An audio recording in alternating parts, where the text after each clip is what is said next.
Tali Campbell. I'm Taylor Bacon. And you're watching the Tali Campbell Report here on NameDropper.tv. I'd like to advise you if you have little children around you that we will be talking about 2012, the end of the world maybe. So you might want to get them to go away for a few minutes. And we will be reading off scripts today just so we get our information and facts correct. Now, as many may know, there's a couple of options and possibilities how the world may end or transition in 2012, and here are just a few of them. The Mayans calendar ends. The first invasion December 21st, 2012 as the end of the planet with the Mayans, a bloodthirsty race. Thousands of years ago, they managed to calculate the length of the linear month as 329.53020 days, only 34 seconds off. The Mayan calendar envisions that the Earth will end December 21st, 2012. Given that they were pretty near to the mark of the linear cycle, it's likely they've got the end of the planet right as well. Solar flares peak. Solar pros from across the world monitoring the sun have made a startling discovery. Our sun is in a bit of a struggle. The energy output of the sun is, like most things in nature, cyclic, and it's supposed to be in the middle of a period of relative stability. However, fresh solar typhoons have been bombarding the Earth with so much radiation energy.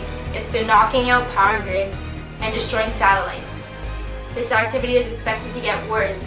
The calculations suggest it'll reach its deadly peak sometime around December 21st, 2012. Another possibility is supervolcano threats. Yellowstone Park in the United States is known for its thermal springs and ultra-ring geyser. The reason for this is easy. It's sitting on the top of the world's biggest volcano, and geological experts are beginning to get frightened sweats. The Yellowstone volcano is a pattern of erupting every 650,000 years or so, and we're so many years overdue for an explosion, which may fill the atmosphere with ash, blocking the sun and plunging the Earth into a chilly winter that could last up to 15,000 years. The pressure in the Yellowstone is building steadily, and geologists have set 2012 as likely date for the massive bang. So not only is it not set for exactly December 21st, 2012, but more of the year 2012. We all know the Earth is encircled by a magnetic field that shields us from almost all of the sun's radiation. What you might not know is that the magnetic poles we call north and south have a nasty habit of swapping places each 750,000 years or so. And at this time, we're about 30,000 years overdue. Scientists have spotted the poles are drifting apart approximately 20 to 30 kilometers each year, much quicker than ever, which points toward a pole shift being right around the corner.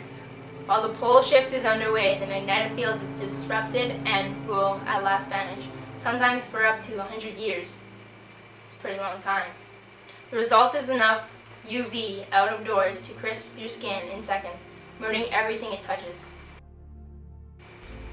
And last but not least, World War III. Possibly the one's going to happen because people are going to be so worried about what's going to happen. There's so many possibilities that this is the one that's going to probably happen with people so worried and just so anxious, and with their last day, what are they going to do? So they're going to start a huge fight, so just be aware of that.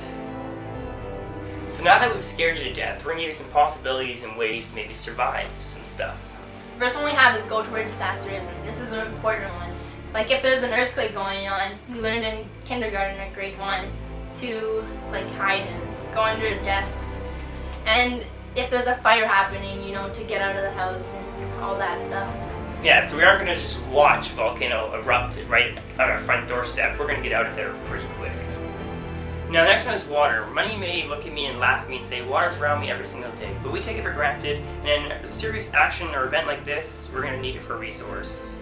Water is a good thing to have around, plenty of it. Make sure you have a method of distilling it and keeping a water supply just in case you need to, and you will. Boiling the water or collecting the steam is the way to go, from what I hear. Figure out how to do this, as well as filling up your bathtub with water just in case. Learn how to cook cockroaches. They're going to make it, they always do. You want to learn how to catch, serve, and harvest those nasty little critters. I also suggest learning how to hunt and fish, so the mutant fish and game of the world, such as they will be, as well as get many books. You may find yourself holed up for a long time. It's going to get boring up there. Keep your eye on free cycle folks dumping paperbacks.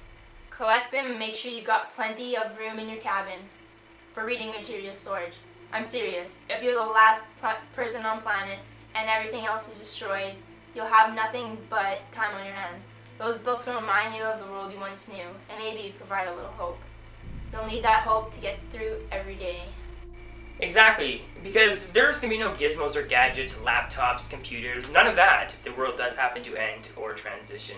But the mainly and most important one, I think, is stay calm. We advise you not to go crazy or rampaging, because that will start a war, which more people will die painfully. There will be people who are seriously scared, and just stay away from them. And stay in cover and away from strangers. Be with your loved ones at such a time. I have something to add to that, Tali. Also, if you are very anxious and not calm, you could also get other people uncalm and scared, so they would react as well. So exactly, so not only will 2012 be a very interesting year, it's definitely going to be one to remember. Yeah. As many of us know, the Canadian junior men hockey team played for the gold this past week, and Tali discusses their loss as well as Russia's celebration on Tali's weekly rant. It's perfect crisp weather here in Nanaimo, which means it's hockey season. And it definitely was for the World Juniors in Buffalo when Team Canada Juniors are taking on the Russian Juniors. And the Russians woke up at 3:30 in the morning their time to watch the anticipated game, but by the end of the second period they fell asleep because it was 3-0 Canada. But when they woke up, something magical happened. Russians beat Canada 5-3. Yes, 5 unanswered goals in the third period. That's insane. Anyways, but the problem is, who do you blame? Do you blame the goalie for not saving those 5 unanswered goals? Do you blame the defense for not helping the goalie out? Do you blame the forwards for not capitalizing on opportunities in the third? Or do you blame the management for not calming their guys down in time? And you hear the saying, you fight till the last minute. That literally was fighting last minute. The Russians fought with their heart, soul, and pride. But speaking of heart, soul, and pride, it's alright if you have a few drinks after the game and all, but it looks like the Russian players took it a wee bit too far because they're kicked off the morning flight they're supposed to get out to, the Delta. Spokesman Douglas Hertman said 32 personnel of the Russians were drunk and they thought for safety that they would not have them on the flight. So it's both situations. Sad loss for Canada, great win for Russians, but yet then they kind of turn it around with their whole drinking and everything, and they're all underage, so who to blame, who knows. But congratulations to Team Russia for that. Unfortunately, your little mishap afterwards kind of spoiled it a little bit, and hopefully we can get a better core group for Team Canada next time. That was Tali's weekly rant. Do you have nothing planned this week? Well, Taylor has the upcoming events in the city of Nanaimo. On next week's show, we talk to Tanya Brzezowicz about her disability, as well as Tali and I debate it out, and so much more. As well as you can catch me on Facebook or Twitter, facebook.com/CampbellTally, or on Twitter @CampbellTally. This is a NameDropper.tv Productions. I'm Tali Campbell. I'm Taylor Bacon. And you're watching the Tali Campbell Report.